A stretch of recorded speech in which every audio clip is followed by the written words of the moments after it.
మహిమ కలుగునుగాక. ఆమె కుడి వచ్చిన అందరికీ ప్రభునాములు, శుభాలు, వందనాలు తెలియజేయుచున్నాను. సమయంలో దేవుని యొక్క చిత్తమును బట్టి కొద్ది మాటలు మనం చదువుకొని ప్రార్థన చేసుకొని దినమున కోరికను ముగించుకుందాం. జాగ్రత్తగా మీరు దేవుని వాక్యమును శ్రద్ధగా వినుట కొరకు సిద్ధపడండి. దేవునిలో మనుషులు ఎదగటము అనేది ఒక రకమైనటువంటి పద్ధతి. కానీ దేవునిలో ఎదుగుతున్నాము అని భ్రమలో ఉండటం అనేది ఈ రోజుల్లో జరుగుతున్న నిజం. అందరూ బాగానే ఉన్నామనుకుంటున్నారు, కానీ సత్య మార్గంలోనికి వెళ్ళే వాళ్ళు కొందరే. ఏది సత్యమో ఏది అసత్యమో గ్రహించాలి. తెలియని ప్రాంతంలోనికి వెళ్ళినప్పుడు తెలియని ప్రాంతంలోనికి వెళ్ళినప్పుడు అన్నీ బాగానే కనిపిస్తాయి. అంతేనక్క. తెలియని ప్రదేశాలకు వెళ్ళినప్పుడు హైదరాబాద్ పోరు అనుకోండి, ప్రతిదీ మనకు నచ్చినట్టుగానే ఉంటుంది. ఈ దారి బోద్యము, ఈ దారి బోద్యం, ఈ దారి బోద్యం. తెలిసిన తర్వాత అర్థమవుద్ది ఈ దారి పోదు అని. అర్థమవుతుందా? హైదరాబాద్ మీరు ఊరికడకుండా మీ బంధువుల కాడికి పోదాం అనుకున్నప్పుడు అక్కడికి వెళ్ళిన తర్వాత బస్సులో నుంచి కోటి సెంటర్ అని ఒక ఏరియా ఉంది. ఆ కోటి బస్ స్టాండ్లో దిగిన తర్వాత ఆడికి వచ్చి నిలబడి ఎటు పోవాలి అనుకుంటే తెలియదు కదా. ఒకవేళ ఇది బోద్యము, ఇది బోద్యము, ఇది బోద్యము అని చుట్టుపక్కల చూస్తుంటాం, ఏదైనా పోవచ్చు అని. ఎవరినైనా అడిగితే ఈ దారి పోద్దని చెబితే తెలియదు కదా. చెప్పినప్పుడు ఖచ్చితంగా నమ్మేస్తాం, అంతే. చెప్పినప్పుడు నమ్మేస్తాం, అంతే. ఎందుకని నమ్ముతారమ్మా? ఎందుకని నమ్ముతారక్క? తెలియదు కాబట్టి. అదేవిధంగా ఈ రోజుల్లో బైబిల్ జనాలకు తెలియదు. ఎవరు ఏది చెప్పినా నమ్మేస్తున్నారు, అంతే. ఏది చెప్పినా నమ్మేస్తాం. బేస్ తగ్గి ప్రైజ్ ద లార్డ్, సౌండ్ తగ్గి ప్రైజ్ ద లార్డ్. ఎందుకంటే తెలియదు కాబట్టి. ఎవరైనా నాలాంటి వారు ఎవరైనా వచ్చి ఇలాంటి ఒక బైబిల్ పుస్తకం పట్టుకొని వచ్చి ఇలా ఉందనగానే మనం అనుకుంటాము ఇది నిజమేమో. తెలియదు కదా. కానీ తెలియాలి అంటే ముందు నువ్వు తెలుసుకోవాలంటే ఏది నిజం ఏది అబద్ధం మనకు తెలిసేంత జ్ఞానం లేదుగా. అంత గొప్పగా ఉండేటువంటి పరిస్థితి కాదు. కాబట్టి సత్యము నిజము రెండు కలిసినట్టుగా ఉంటాయి, కానీ రెండు ఒకటి కాదు. సత్యము నిజము రెండు కలిసినట్టుంటాయి, కానీ రెండు ఒకటి కాదు. మీరు ఎప్పుడన్నా సముద్రంలో నీళ్ళు కలుస్తుంటాయి, కృష్ణా నీళ్ళు కానీ గోదావరి నీళ్ళు కానీ కలుస్తుంటాయి. ఈ ప్రాంతాలు ఎప్పుడన్నా వెళ్ళారనుకోండి, అక్కడ మీకు అర్థమైపోద్ది. అక్కడ ఏమవుద్దంటే ఈ సముద్రంలోనికి ఈ నదుల్లో నీళ్ళు కలిసిపోతుంటాయి. ఇవన్నీ కూడా నీళ్ళు చివరకు కలిసేదాడా సముద్రంలోని. ఇప్పుడు మనం తెలియని వాళ్ళం ఏమనుకుంటాం, నీళ్ళన్నీ ఒకటే కదా అనుకుంటా. కలిసినప్పుడు నీళ్ళన్నీ ఒకలాగానే ఉంటాయి, వాటర్లోనే కలిసిపోతాయి, వాటర్లోనే ఉంటాయి. కానీ నీళ్ళకు బాగానండి, నీళ్ళలో ఉన్నటువంటి తేడా రుచి చూసినప్పుడు తెలుస్తుంది. ఇవి సముద్రపు నీళ్ళు, ఇవి నది నీళ్ళు అని. కానీ రుచి చూడక మనం తెలుసుకోవాలి, నీళ్ళంటే ఏమైనా నీళ్ళే కదా. ఎందుకంటే జాగ్రత్తగా చూస్తే అర్థమవుద్ది. జాగ్రత్తగా చూస్తే అంటే ఎంత జాగ్రత్తగా చూస్తామంటే, మీరు ఎప్పుడైనా తెలంగాణలోని ఒక ఏరియా ఉంది, అదేంటంటే అక్కడ కాళేశ్వరం అనే ఒక ఏరియా. ఈ కాళేశ్వరం దగ్గర 3 నదులు కలుస్తాయి. 3 నదులు కలుస్తాయి, సంగమం అంటారు. 3 నదులు కలుస్తాయి. కలిసినప్పుడు 3 నదులు అక్కడ కలుస్తున్నప్పుడు ఒక నదికి సంబంధం లేకుండా అక్కడ తేట చక్కగా కనపడుతుంటుంది. ఒక నదిలో నుంచి వచ్చే నీళ్ళు కొంచెం ఎర్రగాను, ఒక నదిలో నుంచి వచ్చే కొద్దిగా తెల్లగాను ఉంటాయి. ఆ తేటగా ఉంటుంది. అవి ఎప్పుడు గ్రహిస్తామంటే బాగా చూసినప్పుడు. కానీ ఇప్పుడు పరిస్థితులు ఏమైపోయిందంటే ఏ అయితే నీళ్ళే కదా అనుకుంటే అడగదురుద్ది, ఏ నీళ్ళే కదంటే అడగదురుద్ది. కానీ తేటగా జాగ్రత్తగా గ్రహిస్తే వాటిల్లో నుంచి బయటకు వచ్చేస్తుంది. ఇది నిజము, ఇది అబద్ధం అనేది. ఇది అబద్ధము, ఇది నిజమనేది. సత్యము కరువైపోయిన రోజులు ఇవి. ఎందుకంటే ప్రేమ ఎక్కడ ఉండదో అక్కడ దేవుడు లేడంతే. ఎంత వాక్యమైన చెప్పని, ఎంత పాటలైన బాడిని, ఎంత బాగా ప్రార్థన చేసి దెయ్యాలని నిలగొట్టని, ప్రేమ లేని చోట దేవుడు ఉండడు అంతే. ఇది నిజం. నువ్వు ఎక్కడికైనా వెళ్ళు, ఎవరినైనా అడుగు, ఎంత సేవకులనైనా వెళ్ళు, ఎవలాంటి వాళ్ళనైనా అడుగు, ప్రేమ లేని చోట ఏముండడు, దేవుడు ఉండడు. మరి బాగా వాక్యం చెప్తున్నారు, బాగా చేస్తున్నారు, ఎన్నేం చేయని ప్రేమ. ఎందుకంటే దేవుడు ఏమై ఉన్నాడు, ప్రేమై ఉన్నాడు. ప్రేమ లేని చోట దేవుడు ఉండడు. మరి అన్నీ జరుగుతున్నాయి అంటే వాళ్ళ సవాళ్ళొచ్చి ఉన్నాయి. అన్నీ నిజాలనలేము, అన్నీ అబద్ధాలనలేము. నిజము అబద్ధం తెలియాలంటే ప్రేమ ఉండాలంతే. ప్రేమ ఎలా చూపెడతాము? ఎలా చూపెడతామమ్మా? క్రియల రూపకంగా చూపించేది ప్రేమ. మాటలు తూరేం చెప్పేస్తారు, నీకు ఇబ్బంది లేదు నేను ఉన్నానులే, నీకు కష్టం వచ్చినప్పుడు నేను వస్తానులే, నీకు ఇబ్బంది లేనప్పుడు నేను చూసుకుంటాను, ఎవరేం చెప్తారు? క్రియ. ఈ క్రియ మనిషికి యొక్క మనస్సులో ఉన్నటువంటి వాటిని బయటికి తెప్పిస్తుంది. క్రియలు చేసినోడు స్వతంత్రంగా ఉంటాడు, క్రియలు చేయనోడు స్వతంత్రంగా ఉండడు. మనకెందుకులే, వాళ్ళ బతుకులు బతుకుతారులే, మాకెందుకులే, కష్టాలు వచ్చినప్పుడు పడుచుకోరు, సమస్య వచ్చినప్పుడు పడుచుకోరు, ఇబ్బందులు ఉన్నప్పుడు పడుచుకోరు, ఆపదలు ఉన్నప్పుడు పడుచుకోరు, ఏదైనా కష్టం వస్తే మాకెందుకు తలకాయ నొప్పి అయిపోయింది వాళ్ళతో అనుకుంటారు. కాబట్టి ఇక్కడ మీకు నేను చెప్పాలనుకుంది ఏంటంటే ఒకటే ఏంటంటే సత్యము. ఆ సత్యం మనిషిని ఏం చేస్తుందంటే స్వతంత్రులునిగా చేయును. సత్యం మనుషులను ఏం చేస్తుందంట? ఈ స్వాతంత్ర్యం మనకి ఎవరిచ్చాడంట? ప్రభు అయినా యేసు ప్రభు వారు ఇచ్చాడు. కాబట్టి ఒక మాట చదువుకొని ప్రార్థన చేసుకుని కోరికను ముగించుకుందాం. అపోస్తుల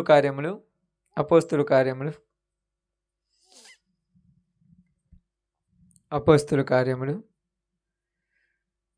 నేనేమి మీకు పెద్ద ఏం చెప్పను, చిన్నదే చెప్తాను, జాగ్రత్తగానండి.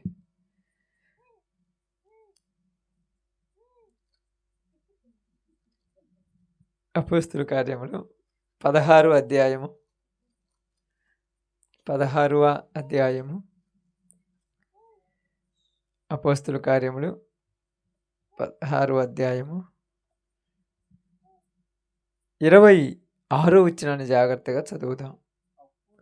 అప్పుడు అకస్మాత్తుగా మహాభూకంపము కలిగెను, చెరసాల పునాదులు అదరెను, వెంటనే తలుపులన్నీ తెరుచుకొనెను, అందరి బంధకములు ఊడెను. చాలు. దేవుడి వాక్య భాగం మన మధ్యలో ఆశీర్వదించును గాక. ఆమేన్. ఇక్కడ జరిగినటువంటి ఒక సంఘటన, ఇది నిజం, అబద్ధం జరగలేదు, అక్కడ నిజం జరిగింది. ఏం జరిగిందంటే పౌలు శీలలు ఉన్నారు కదా, వాళ్ళు ఎవరో మనకు తెలియదులే, మనం చూడలేదు కదా. మన తోటి ఉన్న వాళ్ళమైతే మనం చూస్తాం, అంతే కదక్క. మన బంధువులు, మన స్నేహితులు, మన ఇంటి పక్కల వాళ్ళు, మన చుట్టుపక్కల వాళ్ళు, దూరపార బంధువులైనా ఏదో అప్పుడప్పుడు మామాటం కోసం వచ్చిన వాళ్ళని అనేది చూస్తాం. కానీ లేని వాళ్ళని ఏమంటే ఆడదేద్దాం, వాళ్ళు ఎప్పుడో ఉన్నారు, మనకేం తెలుసు వాళ్ళు ఎవరో. మన జేజీ వాళ్ళే తెలియదు, తాత వాళ్ళే తెలియదు, ముత్తాతలే తెలియదు, కానీ వాళ్ళు సేవకులంట.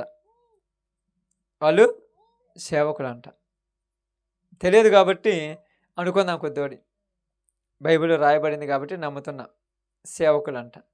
వీళ్ళు ఏం చేశారంటే యేసు ప్రభు గురించి ప్రకటిస్తున్నారంట. ఎవరి గురించమ్మా? యేసు ప్రభు గురించి ప్రకటిస్తున్నారు. ఆయా ప్రాంతాల్లోనికి వెళ్ళి ప్రకటిస్తున్నారు. వాళ్ళకి ఏరే పని లేదు, ఇదే పని, ప్రకటిస్తున్నారు. ఇప్పుడు ప్రకటించినటువంటి వీళ్ళు కొంతమందికి ఇబ్బందిగా ఉన్నారు, కొంతమందికి మంచిగా ఉంటారు. అందరికి నచ్చాలని లేదు కదమ్మా. అందరికి నచ్చుతుడా? ఒక మనిషి అందరికి నచ్చడు. ఎందుకు నచ్చడు? ఇంకా చెప్పండి, కరెక్ట్ మీరు చెప్పే, ఏం లేదు, మాట్లాడుకుందాం కొద్దిగా అంతే. ఎందుకు నచ్చడు అందరికి ఒక మనిషి? యేసుప్రభుని నమ్మని వాళ్ళకేం నచ్చడు. కానీ ఒక మనిషి అందరికి నచ్చకపోవటానికి గల కారణం ఏంటంటే ఈ మనిషి అందరి దగ్గర అందరిలాగా ప్రవర్తించే స్వభావం ఉండదు పాపం. అది అతని యొక్క లోపం. బాగా ఉన్నప్పుడు బాగానే ఉంటాము, కొద్దిగా ఇబ్బంది అయినప్పుడు ఏదో పట్టనట్టుగా ఉంటారు. అందువల్ల వీళ్ళు నచ్చరు. ఒకరోజు నచ్చుతారు, ఒకరోజు నచ్చరు. కాబట్టి పౌలు శీలలు పాపం ఆయా ప్రాంతాల్లో సువార్త చేయకపోతున్నారు. ఇక్కడ వీళ్ళు కొంతమందికి నచ్చారు, కొంతమందికి నచ్చల. కొంతమందికి ఏమనిపించింది, అబ్బా బాగుంది అనిపించింది, కొంతమందికి గోల అనిపించింది పాపం వాళ్ళది. అక్కడ జరిగింది అది, గోల అనిపించింది. గోల అనిపించిన వాళ్ళు ఏం చేశారు, తలకాయ నొప్పి అయిపోయి వీళ్ళేదో కొత్త కొత్త పద్ధతులు తెస్తున్నారు, వీళ్ళేదో కొత్త కొత్త ఆచారాలు తెస్తున్నారు, వీళ్ళకు మనకు కుదరదు, వీళ్ళని తీసుకెళ్ళేసి ఎక్కడికి తెమ్మని వీళ్ళను తీసుకెళ్ళేసి జైలు వేద్దామన్నారు. అంటే వాళ్ళు అన్న మాట ప్రకారం చేద్దాం, జైలు వేద్దామన్నారు. ఎందుకు నచ్చలేదంటే కారణాలు 2 ఉంటాయి నచ్చకపోవటానికి. చెప్పండి మీరు, నచ్చకపోవడానికి కారణాలు. వాళ్ళ మాటలు పద్ధతులు కుదరక, ప్రాంక్ చెప్పండి.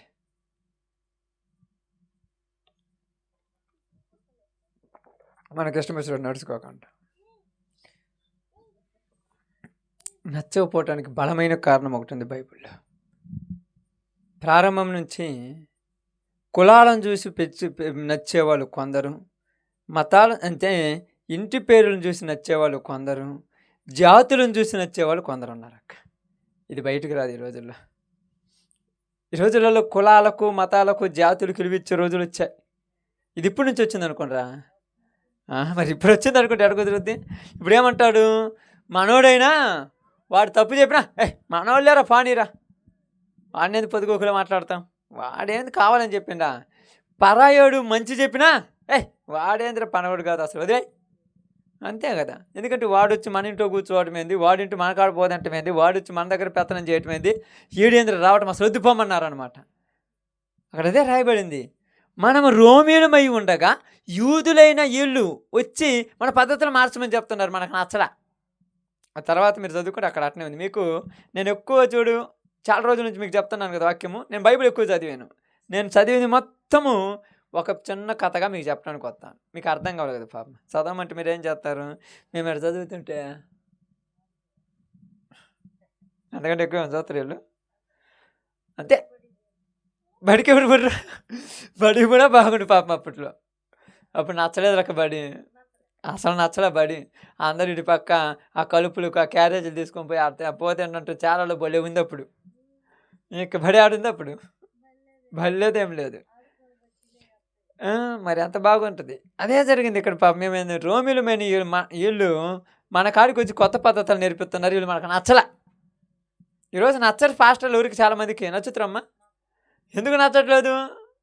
ఇక్కడ ఏం తెచ్చి పెడుతున్నారు. మొన్న ఒకరు నేను ప్రార్థనకి వెళ్తే ఆయన అన్నాడు, వందనాలు పాస్టర్ గారు అన్నాడు. వందనాలు అని అన్నారు. మీరు ఏమిట్లో అన్నారు.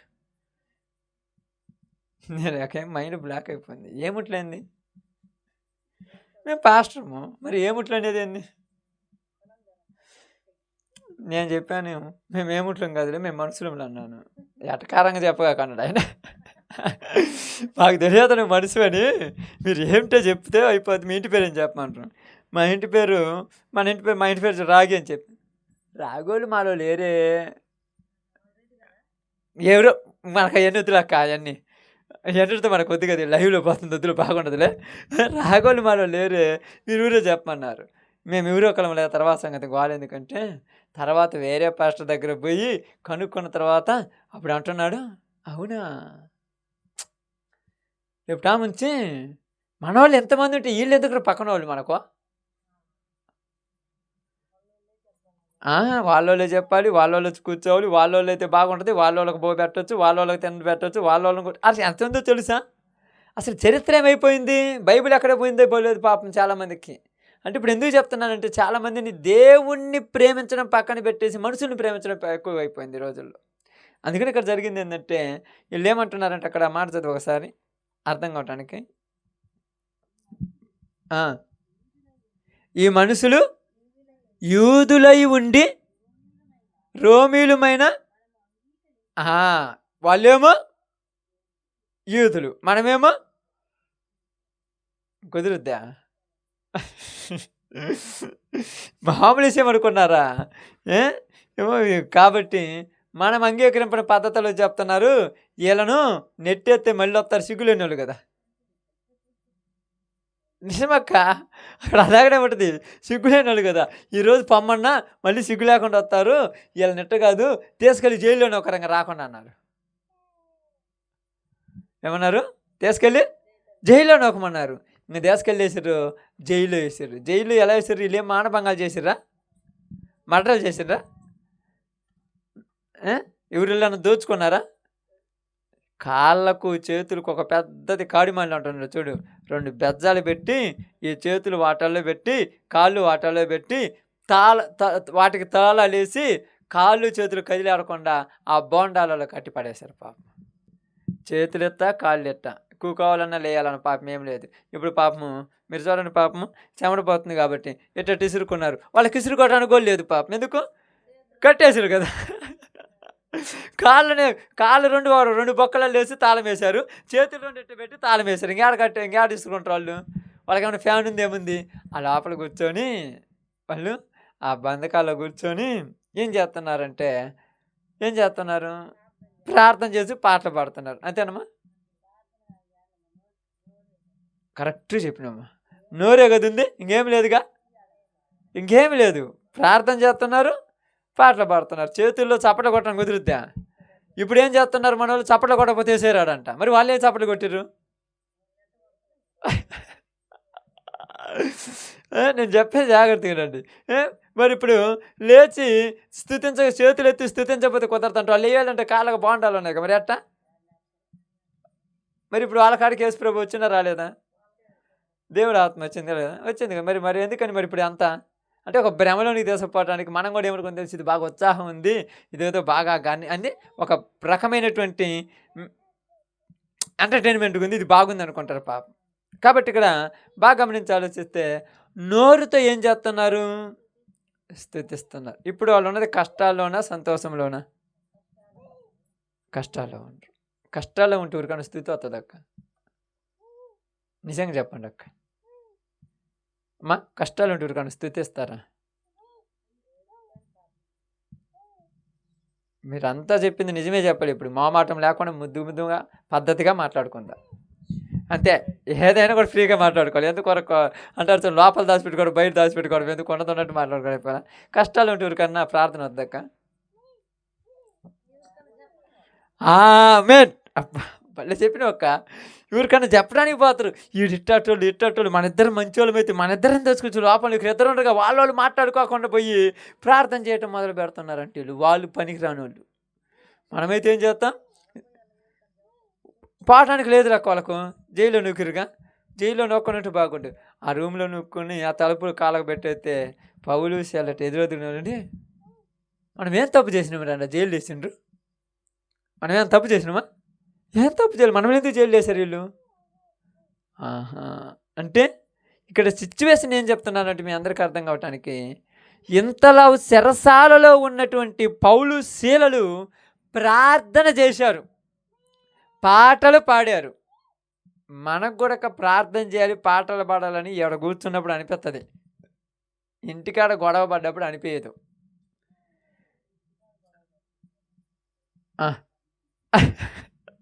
నిజాలు అట్టే ఉన్నాయి కదక్క. కష్టం వస్తే మేము మోకాళ్ళ మీద కూర్చొని ప్రార్థన చేస్తామని చెప్పటం అంటే ఒక ప్యాషన్ అయిపోయింది ఇప్పుడు అందరికీ. చాలామంది ఏమంటారు తెలుసా? ఆ టైంలో నేను కూర్చొని ప్రార్థన చేస్తే దేవుడు నాకు మైండ్ తెరిచాడు. అది ప్యాషన్. నిజంగా అది అబద్ధం. అది నిజమేం చెప్పమంటావా? ఆ టైంలో కోపం వచ్చి చెరొక దెబ్బ కొట్టుకొని మంచానికి ఆ పక్కలు ఒకళ్ళు ఈ పక్క ఒకళ్ళు పండుకొని ఎదరపంటారు. అది నిజం. అది చెప్తారు ఊరన్నా. అది చెబితే ఎట్లుంటుంది? అది చెబితే ఎట్లుంటుంది? మళ్ళీ భక్తి పరులు అనుకరిగాలను మళ్ళీ అలుగుతారు అంట. ఏంద్ర మీరు కూడా అలుగుతారు అంటారుగా అంటారు. మామూలు విషయం అనుకున్నావా?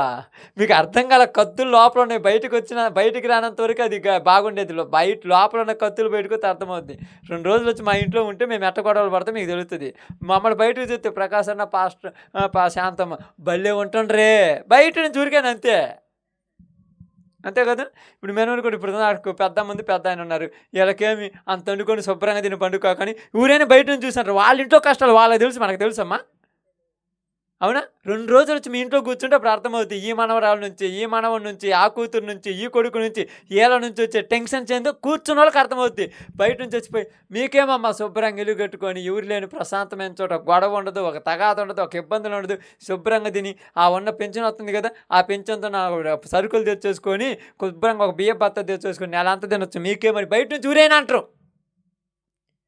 2 రోజులొచ్చి కూర్చుంటే ఆ గోలకి పిచ్చిలేసి బయటికెళ్ళిపోతారు ఆళ్ళే. నిజం గోల. భరించే వాళ్ళకి తెలుస్తది కదమ్మా! కొన్ని ఇళ్లలో గోలలుంటాయి. కొన్ని ఇళ్లల్లో సంతోషాలుంటాయి. కొన్ని కుటుంబాలలో టెన్షన్స్ ఉంటాయి. కొన్ని కుటుంబాలలో గొడవలుంటాయి. కొన్ని కుటుంబాలలో అన్నం వండుకున్నటువంటి కొండ మీద నుంచి మోద్దేయనివి ఉంటాయి. ఊరికి మనకి తెలియదుగా. సమస్యలు ప్రతి వాళ్ళకుండేదే. లేనోడంటూ ఎవరు లేరు. ఇప్పుడు ఈళ్ళకు సమస్యొచ్చింది. ఇప్పుడు ఈళ్ళేం చేశారంట, అక్కడ చదువు ఆ మాట. 16, 25 నుంచా 24 అయితే ఏ టైం అంటమ్మా? మధ్యరాత్రి మిడ్‌నైట్. మధ్యరాత్రి ఏం చేస్తారు? ఆమేన్. నేను నిజాలు చెప్తున్నా అక్క, అబద్ధాలు కాదులే. మధ్యరాత్రి ఏం చేస్తారు? భర్త భార్య కొట్టుకొని అలిగి ఒకళ్ళే తెలియకుండా ఒకళ్ళు పోయి పోయేసుకొని తింటారు.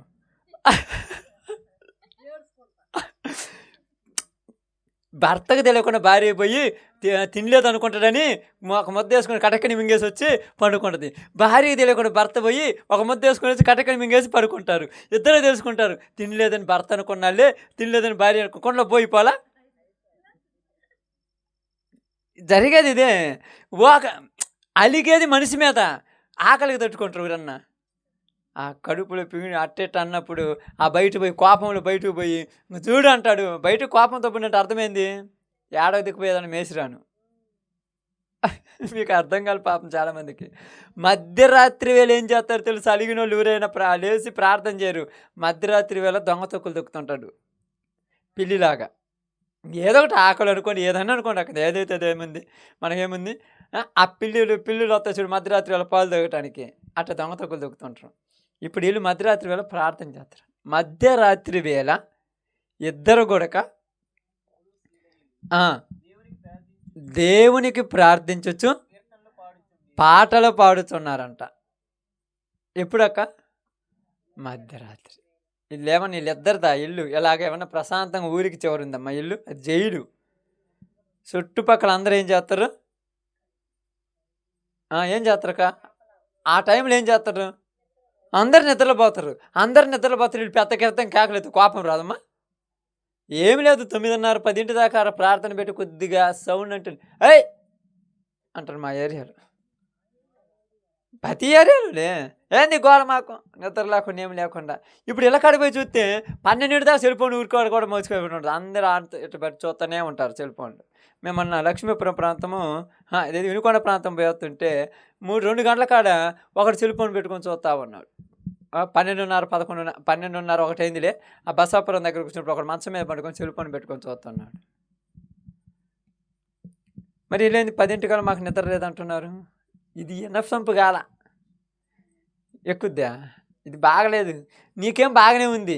నువ్వేమనుకుంటావు పాపం ఇంట్లో కూర్చొని 12 దాకా CV7 అదేది అష్టాచమ్మ ముచ్చట్లో 7 అడుగులు 10 అడుగులు అంటా చూడు. అవి పెద్ద సౌండ్ పెట్టుకొని ఇష్టం వచ్చినందో నేను పక్కింటోడు కూడా వచ్చి మావు ఏంది ఆపరాధ కొద్దిగా నండు ఏందా గోలంటే వాళ్ళు టీవీ పెట్టుకుంటే నీకేమైంది? నీ పాటికి నువ్వు కూర్చొని పనుకోరాదు. ఏదో వాళ్ళు టీవీ పెట్టుకుంటు ఒక్కటి ఉండలేక టీవీ పెట్టుకొని చూస్తుందిలే, అంతే కదా అనేది. ఖచ్చితంగా అదే అంటారు. అదే అరదాకా ఏదో భక్తి కలిగి ఆ సినిమా పాటలు అది ఆ దేవుని పాటలు అంటే టీవీలో పెట్టుకొని దేవుని స్తుతించడు. ఇంకా చాలమ్మ పండుకో, ఇంకా చాలే పండుకో అంటే ఎందుకు తెలుసా? నువ్వు మధ్యరాత్రి వేళ లేచి దేవుడిని పాటలు పాడుతూ దేవుడిని స్తుతిస్తుంటే వాళ్ళకి బట్టిన దెయ్యాలు వాళ్ళని నిద్రపోనీయవు. అది మొట్టమొదటి పాయింట్ ఇక్కడ. వాళ్ళకి బట్టిన దెయ్యాలు వాళ్ళు నిద్రపోనీయవు. నిన్ను ప్రశాంతంగా ఉన్నయ్యు. ఏంది రాత్రి గోల అంటే ఏమి లేదు, నేను పాటలు పాడుకుంటుంటే. నువ్వు పాటలు పాడితే వాళ్ళకేమి, నేనోరు కదా, అంతేనా కదా. పగులంతా పాపం, ఉదాహరణకి ఎగ్జాంపుల్ ఏం లేదులే, మనకు తెలియదు అనుకుంటున్న వరకు ఊరి మీద ఎందుకు మన మీద చెప్పుకుందాం. పగులంతా ఉదయం 8:30 పోతాడా, 6కి ఎటుకోతాడు పాపం. వచ్చేసి శుభ్రంగా నీళ్లు పోసుకొని ఆ ఇంట్లో కూకొని ఆ కుర్చీలోనే మంచం మీద కూర్చొని ఆ సెల్ఫోన్ పెట్టుకొని పెద్ద పెద్దగా పాటలు పాడుతుంటే ఆమె ఏందే పొద్దు గోకులు నీ గోల అనుకుంటారు. ఓపిక ఉంది పాడుకుంటున్నాను, నీకేమి, ఎందుకు పాట పాడేది, ఎందుకు ప్రార్థన చేసేది అంత పెద్ద కేకలేసి, అంత పెద్దగా ఎందుకు అరుతున్నారు. కీర్తనల గ్రంథము 102:20 చదవండి. కీర్తనల గ్రంథం 102:20 త్వరగా. చెరసాలలో ఉన్నవారిని మూలుగులను నేను వింటాను. నువ్వు బాధల్లో ఉండి మూలుగుతూ నన్ను ప్రార్థన చేస్తే నీ మూలుగు నేను వింటాను. కానీ ఇన్ని సంవత్సరాల నుంచి నీ బాధల్లో ఉన్నా, కష్టాల్లో ఉన్నా, ఇరుకులో ఉన్నా, ఇబ్బందులు ఉన్నా, నీకు ఎన్ని సమస్యలున్నా నీకు దేవుడు ఆదరించలేదంటే నువ్వు కష్టాల్లో ఏడుస్తూ పడుకొని నిద్రపోతున్నా కానీ దేవుణ్ణి ప్రార్థిస్తూ మొలగటం లేదు. చెరసాలలో, బంధకాలలో, కష్టాలలో, ఇబ్బందులలో నువ్వు మూలుగుతూ ప్రార్థన చేస్తే నేను వింటాను అన్నాడు. అక్కడ విననన్నాడా? వినేం చేతనంట,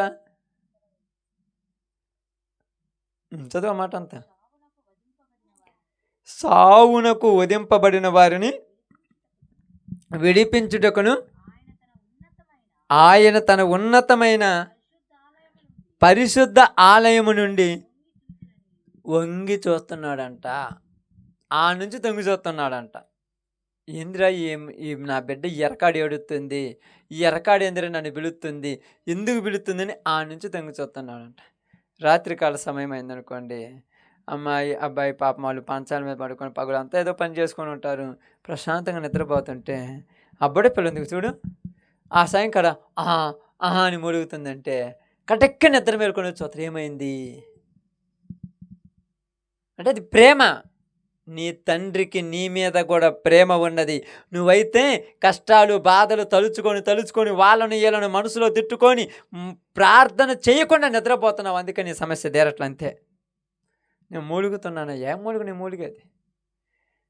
అర్ధరాత్రి వేళ దేవుడి యొక్క స్తుతిస్తూ పాటలు పాడుతూ ప్రార్థన చేయగా పరలోకములో నుంచి దేవుని యొక్క దూత వచ్చి వాళ్ళ యొక్క బంధకాలను తెంపివేసి వాళ్ళు ఉన్న ప్రాంతంలో పెద్ద భూకంపం కలిగి ఆ జైలు గోడలన్నీ కూడా కూలిపోయి ఆ తలుపులన్నీ విడదీసబడి వాళ్ళ యొక్క బోండాల నుంచి అంటే ఆ సంఖ్యలు తెగి కింద పడిపోయాయి. వాళ్ళు ప్రశాంతంగా ఉన్నారు అక్కడ. మరి నీ సంఖ్యలు దిగాయా? ప్రశాంతంగా ఉన్నావా? 8 సంవత్సరాలు ఉంది మేము ప్రార్థనకు వస్తే, అయినా మా గోల తగ్గలా. నీ సంఖ్యలో దిగలా, నీకు ప్రశాంతత లేదు, నీకు నెమ్మది లేదు. మరి రోజు ప్రార్థన చేసుకోవటం ఉపయోగం ఏముంది, ప్రయోజనం ఏమైనా ఉందా? అప్పుడప్పుడు కొంతమంది ఉంటారు ముద్దుడికి వేసేటండి రకంగా, రోజు బడికి పోతాడు కానీ వాళ్ళు కూడా రావు. మరి బడికి ఎందుకు పోతాడు? ఏదో పోతే సందడి కోసం అన్నట్టుగా. అలాగనే రోజు వారం ప్రార్థనకున్నా నీ జీవితం మారకపోతే వేస్టే. వేస్ట్, ఇంకేం లేదు. ఊరి మేము చేద్దాం, మనం ఏం చేద్దాం? ఏందయ్యా అబ్బా, ఏందయ్యా ఏదేంది పలకేంది కుక్కన అవుతుందంటే పంతులా బెల్లపు చెరుగు తిని దానికి పూసినాను అంట.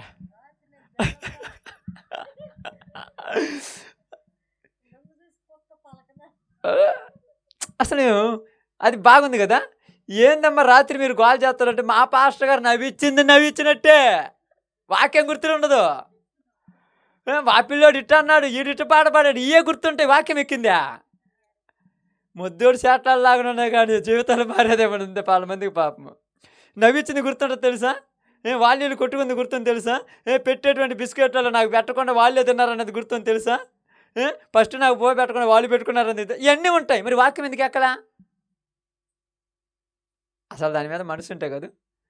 నీ జీవితంలో ఎప్పుడైతే దేవునికి నీ మనసులో హృదయంలో చోటిస్తావో అప్పుడు నువ్వు బంధించబడిన బంధకాలు ఏ అయినా తెగి ఊడిపడాల్సిందే, తెగి ఊడిపోవాల్సిందే. ఏ బంధకాలైనా ఊడిపోవటం లేదంటే నువ్వు దేవుణ్ణి ప్రార్థించటం లేదు. నువ్వు చూసినవా? నేను చూడలా, నువ్వు చూడలా. కారణం ఒక్కటే చెప్తాను, మీరు ఏమన్నా అనుకోండి, ఒక్కటే కారణము. రేపు పొద్దున మీరు ఇక్కడ చింతెత్తనం నాటిరనుకో, వారానికల్లా ఇత్తనము లేదా 10 రోజుల కల్లా చెట్టు మొలిచిందంటే నాటినామని అర్థం. ఆ నాటకుండా 200 సంవత్సరాలు ఎదురు చూసిన చెట్టు మొలుతుందా? ఏందమ్మా చిన్న చెట్టు మొలవలేదు, నేను నాటినానంటే మరి తొవ్వి చూస్తే లోపల ఎత్తనం లేదు, ఏమైంది? నాటుతంటారా? అది కుళ్ళిపోయి మట్టిలో కలిసిపోయిందేమో. మరి అట్లా చెప్పకుండా ఏం చేస్తాడు? నేను ప్రార్థన చేస్తున్నా కానీ దేవుడు వినట్లేదేమో అంటే దేవుడు లేడని నీ దృష్టిలో. దేవుడు ఉంటే వింటాడు కదా, వినలేదంటే మరి లేనప్పుడు నువ్వు ఎందుకు వచ్చావంటే, ఏదో ఆ రోజు అటు పోయాను, ఆడ కూకున్నాను, ఆ పాస్టర్ ఏది చెప్పబట్టి ఇంకెట్ట వేరే దగ్గరికి పోకుండా దీన్నే కంటిన్యూ చేస్తున్నాను. జీవితం మారదు, బతుకు మారదు, పద్ధతులు మారకుండా, పరిస్థితులు మారకుండా, జీవితం మారకుండా నీ జీవితంలో నీ బంధకాలు తెగవు. నువ్వు ఎన్ని సంవత్సరాలు అనుకోవచ్చు, ఇలాగ నేను ఎన్ని వందల సంవత్సరాలు చెప్పినా బంధకాలు తెగాలంటే ముందు నువ్వు దేవునికి స్థానం ఇవ్వాలి. దేవునికి స్థానం ఇస్తే నీలో ఏముండదంట? ఇప్పుడు చెప్పండి, ఏముండదు? ప్రేమ తప్ప ఏముండదు, ప్రేమ మాత్రమే. అందుకని వాళ్ళ యొక్క సంఖ్యలు తెగిపోయినా, వాళ్ళు సంఖ్యలు విడిపోయి తలుపులు కూడా తెరిచిపడిన వాళ్ళందరూ ఆన్నే కూర్చున్నారంటే ఎవరు కూడా బయటికి పోలేదంట. చెరసాల నాయకుడు వచ్చి, అయ్యో దొంగలందరూ తప్పించుకున్నారు, నన్ను చంపేస్తారని భయపడినా ఏమంటున్నాడు తెలుసా? మేమెవరిమి ఎక్కడికి పోలేదు, నువ్వేమీ చేసుకోవద్దు. నీ జీవితంలో లోపల ఒకటి బయట ఒకటి పెట్టుకొని ఎన్ని సంవత్సరాలు ప్రార్థనలు చేసినా నీ బతుకు మారదు, నా బతుకు మారదు. ఈరోజు మన జీవితము సంపూర్ణంగా దేవుని సన్నిధిలోనికి విడిచిపెడదాం, సంపూర్ణంగా దేవుని సన్నిధిలో వదిలేద్దాం మన బ్రతుకును. అప్పుడు దేవుడు చెప్పిన ప్రతిదీ మనకు నెరవేరుస్తాడు. కాబట్టి మీ అందరితో నేను చెప్పిన ఒక మాట ఏంటంటే, కష్టాలు బాధలు వచ్చినప్పుడు దేవునిని ప్రేమిస్తున్న మనము దేవునిని మొరపెట్టాలి, ప్రార్థనలు చేయాలి, విజ్ఞాపనలు చేయాలి. బంధకాలు తెంచిన దేవుడు మన కుటుంబ బంధకాలు ఎందుకు తెంచడు? చాలామంది ఏమంటారు తెలుసా? చాలామందికి ఉన్నటువంటి సమస్య అంటే, నేను ఇది అబద్ధమో నిజమని చెప్పట్లేదు కానీ మీకు చెప్పాలి కాబట్టి చెబుతున్నాను. మా కోసం ప్రార్థన చెయ్యి అంటావు, మరి నువ్వేం చేస్తావు? నేనేం చేస్తావు? నాకే టైం ఉందా పొద్దుగూకులు నేను ఈ పనులు పాటలు నువ్వు పని బాట సంపాదించుకోవడానికి కుదిరింది, ఇంకా వాటితో నీ సమస్యలు తీర్చేసుకో. మరి ప్రార్థన ఊరి చేస్తారు? అందరికి నవ్వుతుంది. ఏందన్నా మాదే, మనకు కూడా అర్థం కాలే. మరి ప్రార్థన మా కోసం చేయమని అందరు నవ్వుతుంది అంటే అందరు చేయమని చెప్పేవాళ్ళు ఏం చేసుకునే వాళ్ళు ఊరు లేరు. ఏ రోజైనా ఒక్క రోజైనా, నేను పాస్టర్ని కదా, ఎప్పుడైనా ఏ రోజైనా అన్న మాకు ఈరోజు చికెన్ బిర్యానీ తినబుద్ధి అవుతుంది, మా కోసం నువ్వు తినన్నాను ఎప్పుడన్నా అన్నారా? ఒక రోజన్నా అంటే మీరు మానుకుంటే నేను తింటే అప్పుడు మీ కడుపు నిండితే, అవునా కదా? కాదు కదా. ఇప్పుడు మా కోసం ప్రార్థన చేయటం నువ్వేం చేస్తావు?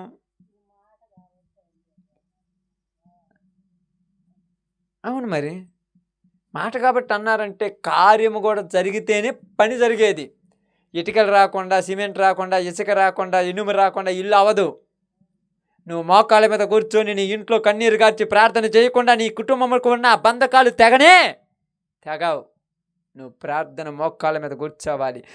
కుటుంబంలో దేవుని సన్నిధిలో నువ్వు 2 చేతులెత్తి పరలోకంలో ఉన్న దేవుని ప్రార్థన చేయాలి. అప్పుడు నీ కుటుంబానికి పట్టిన దరిద్రము నువ్వు వద్దన్నా వెళ్ళిపోద్ది, అంతే.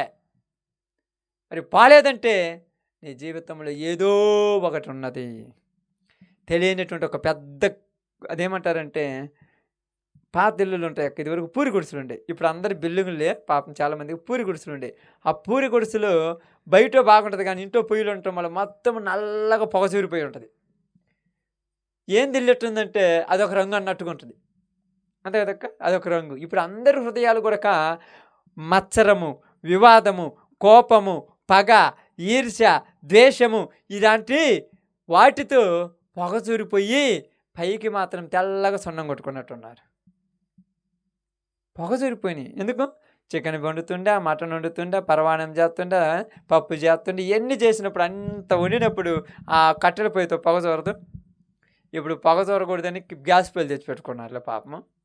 అందుకని పూరి గుడిసని చెప్పాను మళ్ళా.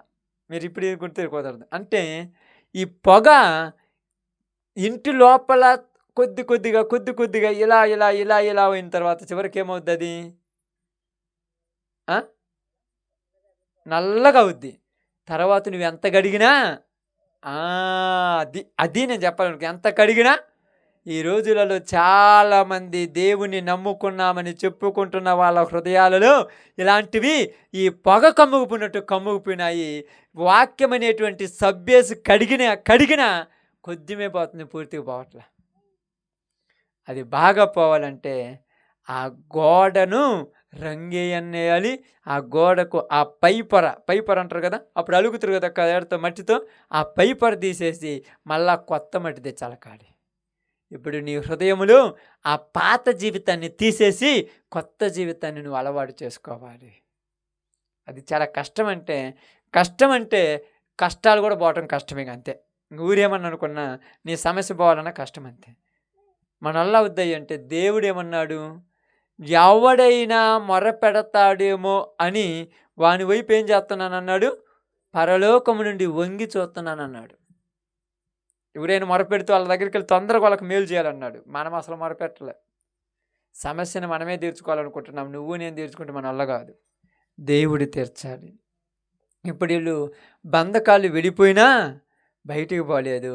చెరసాల నాయకుడితో చెప్పి అధికారులు పంపిస్తేనే పోతామన్నారు.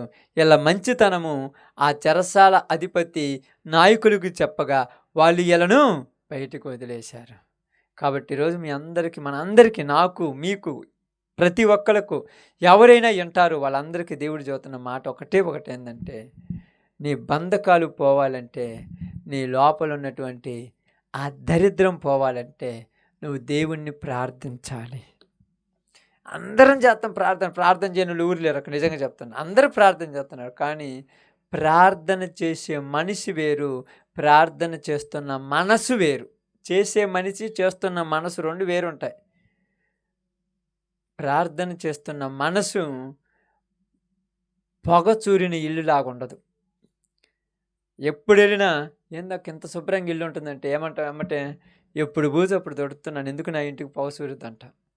అదే 4 రోజులు పడుచుకోకపోతే ఇల్లు ఏమవుద్ది? బాగా అద్దాల మీద కట్టించిన ఈ పక్క ఎంత బూజు, ఈ పక్క ఎంత బూజు, ఈ పక్క ఎంత బూజు ఉంటే ఆ ఇల్లు ఎట్లుంటుంది?